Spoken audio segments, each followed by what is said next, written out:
আসসালামু আলাইকুম রহমতুল্লাহ। এটি হচ্ছে 300 ফিট। আজকে বৃহস্পতিবার দিন, সেজন্য আসলে তেমন একটা লোকজন নেই। যদি শুক্রবার দিন হয়তো বা শনিবার দিন ছুটির দিনগুলো থাকে, সেক্ষেত্রে প্রচুর পরিমাণের লোক এই জায়গায় থাকে।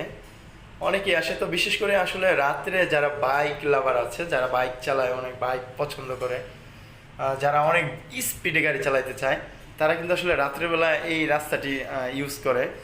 আর বিশেষ করে যারা ট্রাক চালায়, তারাও কিন্তু মোটামুটি এই রাস্তার মধ্যে রাত্রে প্রচুর স্পিডে চালায়। প্রচুর স্পিডে বলতে ধরেন 80 70 এরকম স্পিডে কিন্তু গাড়ি চালায় এই রাস্তার মধ্যে।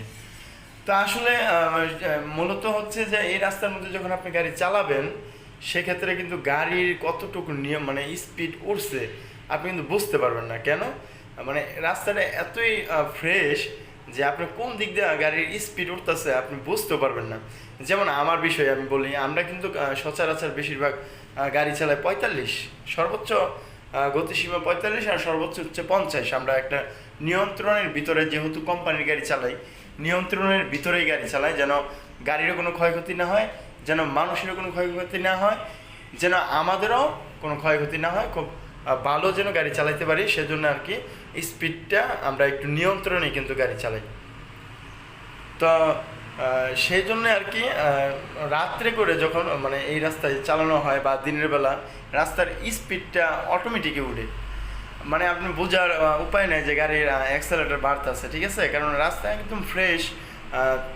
তাছাড়া এখন কিন্তু বাংলাদেশে মোটামুটি অনেক রাস্তা যা আগে পরে কখনো এরকম হয়নি। বর্তমানে রাস্তাতে গাড়ি চালাইলে খুব মজাই লাগে যে গাড়ি চালাইতেই থাকি।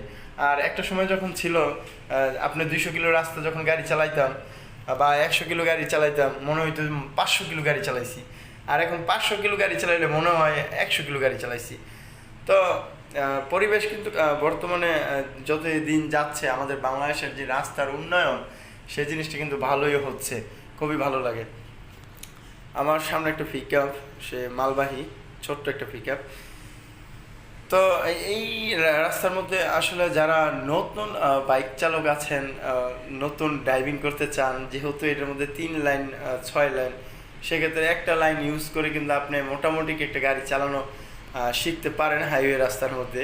যদিও এটা ঠিক না, যাদের হাত মোটামুটি ক্লিয়ার, যারা একটু গাড়ি চালাইতে পারেন, আসলে তাদের জন্য, তাদের কি বলবো, এই রাস্তায় চালানোর জন্য। আর যারা গাড়ি চালানো একদম নতুন, আগে পরে কোনো দিন এটার সাথে কোনো আপনার অভিজ্ঞতা নাই, সেক্ষেত্রে কিন্তু আসলে এটা অ্যাভয়েড করে চলতে হবে।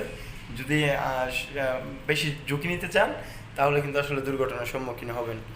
আর যারা এখানে এসে এই যে উপরে আপনারা বসে সেলফি নেন, আসলে তাদেরকে একটু সতর্ক করে বলি, যেহেতু আপনার এই নিচ দিয়ে কিন্তু অনবরত গাড়ি যাচ্ছে আর আসতেছে, ঠিক আছে, সেক্ষেত্রে আপনারা যখন উপরে উঠবেন, উঠার পরে যখন ছবি তুলতে যাবেন, তখন কিন্তু আপনারা পড়ে যাওয়ার একটা সম্ভাবনা থাকতে পারে, কারণ যেহেতু ছবির দিকে মনোযোগ তখন বেশি থাকে। আর পরে যখন যাবেন, সাথে সাথে কিন্তু উপর দিয়ে ট্রাক চলে যাবে। ট্রাক বা বাস বা পিকআপ যে কোনো গাড়ি কিন্তু আপনার উপর দিয়ে যেতেই পারে।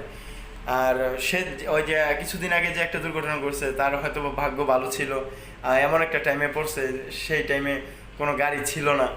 যদি গাড়ি থাকতো তাহলে হয়তো বা তার পড়ে গেছে, ঠিক আছে, মারা গেছে, কিন্তু আরও অনেক মানে হয়তো তার অঙ্গহানি মানে হতো। তো তাই আমি বলবো, যারাই ছবি তুলতে আসবেন, খুব সতর্ক থাকবেন, যেহেতু এই রাস্তাটা প্রচুর পরিমাণের আপনার ব্যস্ত থাকে। বিশেষ করে দিন থেকে রাত্রে বেশি ব্যস্ত থাকে, কারণ আপনারা জানেন যে ঢাকার ভিতরে রাত্রের বেলা গাড়ি ঢুকা, ট্রাক ঢুকা নিষেধ। তো সেক্ষেত্রে রাত্রেবেলা যখন শহরের ভিতরে ট্রাক ঢুকে, তখন কিন্তু আপনার ট্রাক, তারপর বাস, অনেক একটা জ্যাম থাকে। তো ভালো থাকবেন সবাই, সুস্থ থাকবেন। আসসালামু আলাইকুম।